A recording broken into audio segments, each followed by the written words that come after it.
Hi everyone, Sleep the Music Tano here, the internet's busiest music nerd.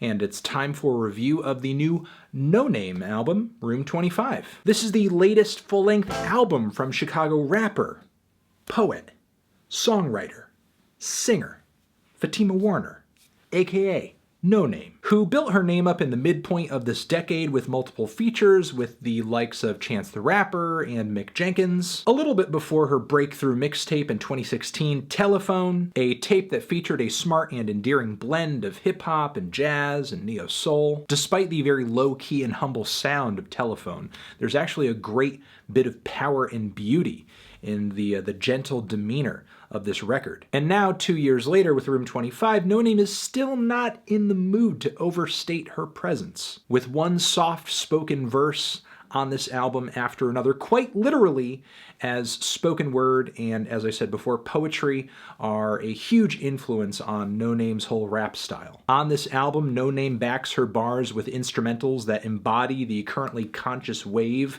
of jazz rap coming out of the Windy City, and the feature list of this thing sees her knee-deep in fellow Chicagoans like Saba, Adam Ness, Smino, Raven Lenae, and there's not a huge sonic change-up on this album. Noname pretty much sticks to her guns, maturing and growing in her lyricism and picking some better instrumentals, some more flowery, lavish instrumentals. The lyrics throughout this thing are pretty sharp, pretty smart, full of quotables, full of lines that make me go, oh, and full of lines that make me go, oh, oh, oh, that hurt in the heart. And I would hate to say the word instrumental one more time, but the instrumental choices on this record are really part of what lights the whole thing up. As I said, more lavish, bolder, they're more beautiful. They give the album much more versatility than I think Telefone had. They also give Noname the ability to get a bit more ambitious melodically with her voice too. Like on the gorgeous cut Window, Noname's second verse on this track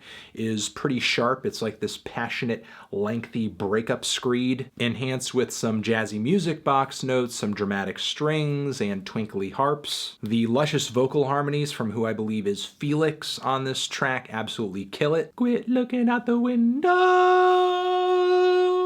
Then there's the relaxed and string-backed jazz rap of Don't Forget About Me, a beautiful track about love, family, legacy, death. I think Noname in a very funny way explains the emotional vibe and potency of the song by saying that at one point on the track that she needs D'Angelo on this one, who is obviously a pretty clear influence on the track too if you were to go back to his past full-length album. The super gentle and subtle vocal melodies that Noname brings to the track are fantastic, but really it is her deeply poetic lyrics that win me over much of the time. I know everyone goes someday.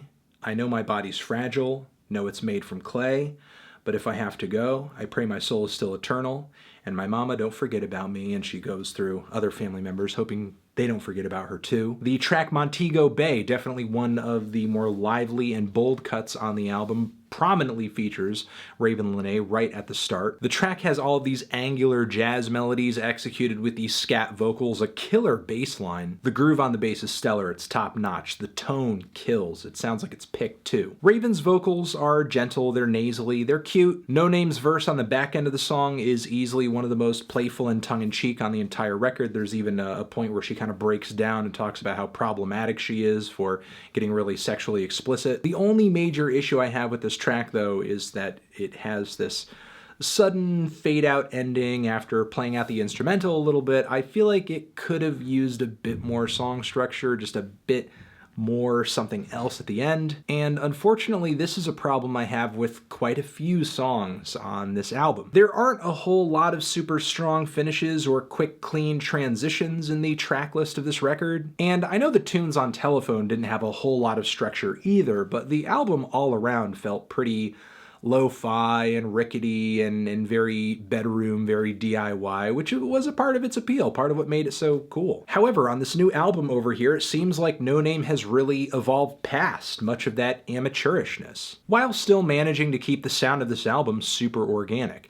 I'm just hearing a lot of improvements on a lot of fronts, and I think that Structurally, specifically with the endings, there could have been a bit more attention paid. The sudden finishes of these songs really only kneecaps their quality when the song, in my opinion, ends sort of prematurely, especially when the tracks have a very chill vibe and sort of breeze by without making that bold of a musical statement. Even on these shorter tracks, Noname does bring some relatively captivating lyrics. Talking about tracks like With You and Regal, even the bold and very political blaxploitation to a degree. Despite how much I enjoy the very current and Afrocentric political themes on the record, which I think are super necessary, I just wish there was a bit more to the song. I also kind of enjoy the super rickety beat and the vocal snippets from a variety of sources placed throughout the track. Kind of reminds me of something off of an old MF Doom album. Despite its short runtime though, Self is an amazing start to this record. Excellent tone setter with its jazzy instrumental style and Noname's very personable and cheeky lyricism. Her sharp wit and her sense of humor are on full display with this song as she's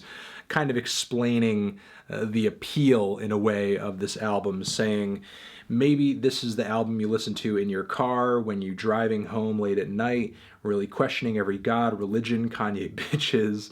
Maybe this is the entrance before you get to the river. I had him before the heathen, no reason for you to like me. Maybe this is your wifey just wanting a clean divorce. The baby ain't really yours. That's really for baby's teething. The chicken wings under-seasoned. I mean, she puts it all much better than I do, but I love how much care and love and attention she puts into kind of guiding the listener in a very warm and welcoming way and getting them to think about her music and what they're about to hear in kind of a meta way. Other highlights on the album include the mystical and groovy Prayer song, one of the more somber tracks on the album here, where Noname brings these very grim bars about an empty American dream juxtaposed against these wishes, these desires to reach out to or maybe be helped by a higher power. On the song Part of Me, Felix kills it once again, layering on these lavish vocal harmonies that really kind of steal the show. Don't even mind hearing the guy on the album twice because he does so well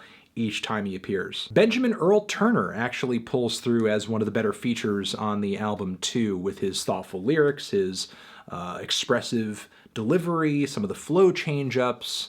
I did kind of think in my first cursory listen of the album, though, that like, whoa, did Kendrick pop in on this shit? Is this Kendrick? He has a bit of a, I don't know, a tonality to his voice that reminds me of his, though I think it may be him, I don't know, just kind of subconsciously borrowing a bit. Noname also gives this album a very nice and warm sense of closure with the closing track too. Though the instrumental is not one of the boldest on the entire record, I do think in a lyrical sense she does wrap up a lot of the themes and emotions of the album quite nicely, and actually kind of puts me in the mood to just listen through the entire album all over again. Overall, Room 25 is a beautiful little project, much in the same way that Telefone was when it dropped. But since then, Noname's music has only gotten more gorgeous, more charming, extravagant, poetic, funny, and entertaining. There are a few underwhelming cuts on here that I wanted a little bit more out of musically or lyrically. Again, some better endings. But overall, as an album, I thought this thing had a great flow, a lot of character, quality production, raps, singing, melodies. Noname does it once again with this brief and beautiful album.